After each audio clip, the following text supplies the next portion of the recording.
This video is sponsored by Ram Ram Group of Companies. तारीख 15 फरवरी साल 2015, जगह सहारनपुर उत्तर प्रदेश।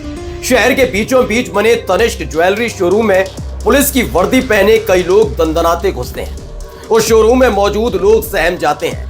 पहले उनको लगता है कि शायद जांच एजेंसी या फिर इनकम टैक्स की रेड है, जिनके साथ ये पुलिस वाले आए हैं।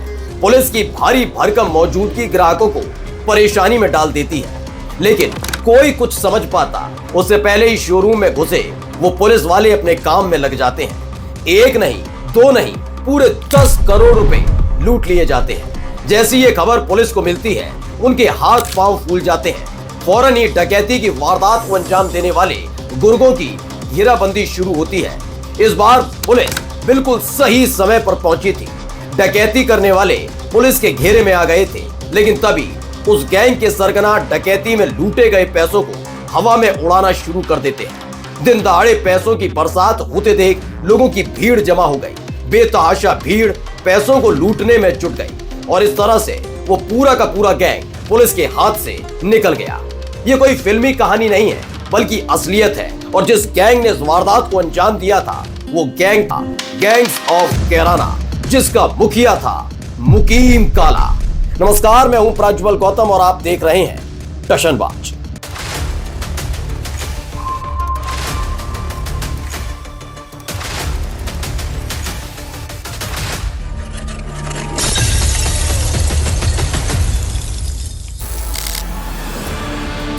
साल 2008 में 16 साल का एक लड़का, लेकिन संगत ऐसी कि अपराध की दुनिया में उसके कदम बढ़ते गए और एक दिन वो ऐसे मुकाम पर पहुंच गया कि पश्चिमी यूपी से लेकर कई राज्यों में उसके नाम की तूती बोलने लगी।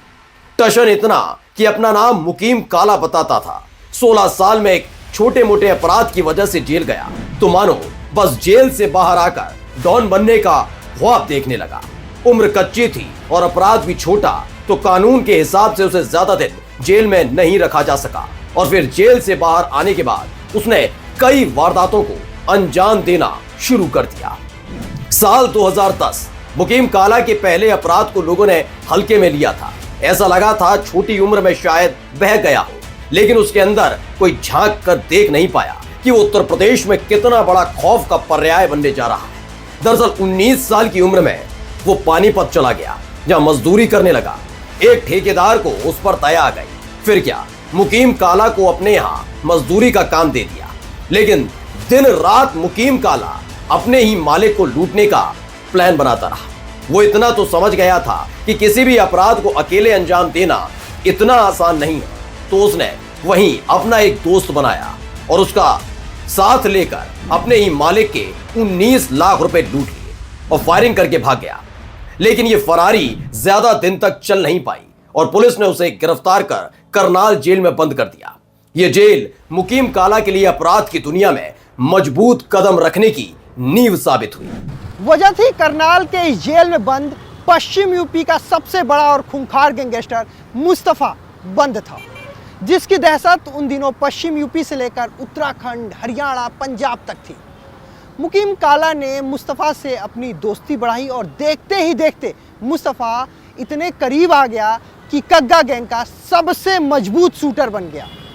इसी बीच जेल से बाहर आया तो सहारनपुर और पानीपत में मुकीम काला का दखल बढ़ता चला गया। एक के बाद एक लूट की वारदात और डकैती की घटनाओं में मुकीम काला का नाम आता रहा और इस तरह मुकीम काला पानीपत का मोस्ट वांटेड बन गया। साल 2011 ये वो बरस था जब मुकीम काला का गुरु यानी कि मुस्तफा कग्गा भी जेल से बाहर आ गया था। अब एक मिलकर 2 नहीं बल्कि 11 बन चुके थे। तो कग्गा और मुकीम काला ने मिलकर पश्चिमी यूपी, हरियाणा, एनसीआर और उत्तराखंड में एक के बाद एक वारदातों को अंजाम दिया। इसी बीच एक खबर आई। इस गैंग के कानों तक ये खबर पहुंची कि खनन की करोड़ों रुपए की रॉयल्टी बैंक में जमा होती है। फिर क्या, रॉयल्टी कैश लूटने का प्लान बना डाला। अक्टूबर 2011 में मुस्तफा कग्गा और मुकीम काला ने मिलकर सहारनपुर में बेहट में रॉयल्टी कैश लूटने की कोशिश की। कैश की सुरक्षा में तैनात पुलिस वालों से सामना हुआ तो मुकीम काला ने खाकी वालों पर गोली चलाने में भी कोई गुरेज नहीं किया। इस वारदात में सिपाही बलबीर सिंह और एक होमगार्ड को गोली मार दी, जिसमें सिपाही बलबीर सिंह की मौत हो गई। New Public Inter College Lucknow. Admission open. For more information, call 0522 282232 or 7755 089585. साल दिसंबर 2011। काम तो मुकीम काला मुस्तफा गैंग के लिए कर रहा था, लेकिन वो अपना खुद का गैंग खड़ा करना चाहता था। उसका ये ख्वाब तब पूरा हो गया जब साल 2011 में पुलिस ने मुस्तफा कग्गा को घेर लिया। कहा जाता है कि इस दौरान काफी देर तक दोनों तरफ से गोलीबारी होती रही, लेकिन आखिर में पुलिस ने मुस्तफा कग्गा को ढेर कर दिया और इस तरह गैंग की कमान मुकीम काला के हाथ में आ गई, जिसे गैंग्स ऑफ कैराना का नाम दिया गया। कहा जाता है कि अपनी इन वारदातों को जब वो अखबार में पढ़ता तो खूब खुश होता था। अब तक मुकीम काला पर 2 लाख का इनाम घोषित हो गया था। वहीं पुलिस अब मुकीम काला का अध्याय खत्म करने के लिए तैयार बैठी थी। तभी खबर आई। तारीख 5 जून साल 2013। कहा जाता है कि मुस्तफा कग्गा के एनकाउंटर के बाद मुकीम काला करीब 2 साल तक खामोश रहा। वो अपने गैंग की ताकत को बढ़ाने में जुटा हुआ था और इंतजार था एक मौके का। लेकिन इस दौरान पैसों की तंगी भी आने लगी थी, तो हरियाणा बॉर्डर पर बने एक पेट्रोल पंप को लूटने की प्लानिंग बनाई गई। लेकिन मुकीम काला के इस प्लान को किसी ने लीक कर दिया। पुलिस पहले से ही तैयार बैठी थी। इस बार पक्का था कि मुकीम काला किसी भी कीमत पर बचकर नहीं जा पाएगा। एक एक गाड़ी पर नजर रखी जा रही थी। तभी एक कार पर पुलिस वालों की नजर पड़ी, जिसमें मुकीम काला अपने शूटर साबिर के साथ आता दिखा। पुलिस ने उस कार को घेर लिया। अपने आप को घिरा देख मुकीम काला और उसके शूटर शाबिर ने पुलिस पर गोलीबारी शुरू कर दी, जिसमें एक गोली सीओ उमेश यादव के गनर राहुल ढाका को लगी और उनकी मौके पर ही मौत हो गई। इस दौरान मुकीम काला के हौसले इस तरह बुलंद हो गए कि गनर राहुल ढाका की कार्बाइन लूटकर वो फरार हो गया। इस एक वारदात ने पुलिस का गुस्सा 7वें आसमान पर चढ़ा दिया, क्योंकि इससे पहले भी मुकीम काला ने कई पुलिस वालों पर गोलियां चलाई थी। अब वो पूरी तरह से पुलिस की रडार पर आ गया था। मुकीम समझ गया कि अभी जल्दबाजी करने से कुछ नहीं मिलने वाला, तो वो कुछ दिन अंडरग्राउंड हो गया।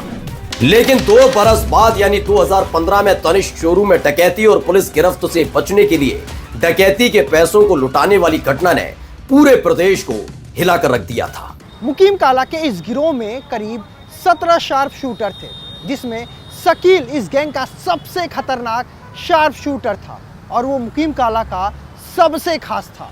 महीना अक्टूबर साल 2015।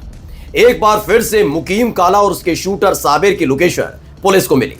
इस बार मौका हाथ से जाने देने के लिए पुलिस तैयार नहीं थी। खबर थी कि वो एक कार से दिल्ली के रास्ते लोनी जाएगा, लेकिन पुलिस और एसटीएफ ने मिलकर नोएडा गेट पर ही मुकीम काला और साबिर को गिरफ्तार कर लिया। करीब 3 साल बाद एनकाउंटर में साबिर को पुलिस ने मार गिराया, जिसके बाद तो मानो मुकीम काला गैंग पूरी तरह से ढेर हो गया। वहीं एक जेल से दूसरी जेल और दूसरी जेल से तीसरी जेल में मुकीम काला को शिफ्ट किया जाता रहा, जिसे साल 2021 में चित्रकूट जेल में शिफ्ट किया गया था। साल 2021 महीना मई, जगह चित्रकूट जेल। अचानक से जेल में अफरा तफरी मच गई। ताबड़तोड़ गोलियां चलने लगी। खबर आई कि इस वारदात में एक कैदी ने मुख्तार अंसारी के गुर्गे मेराज का सीना छलनी कर दिया है।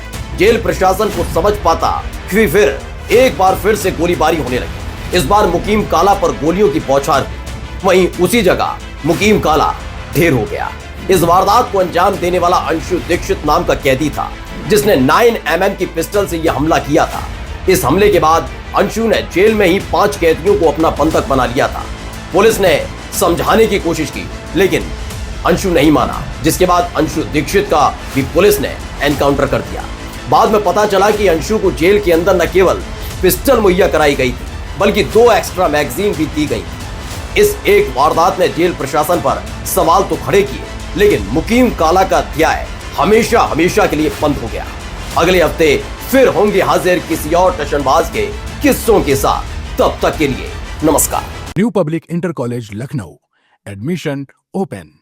For more information, call 0522 282232 or 7755 089585.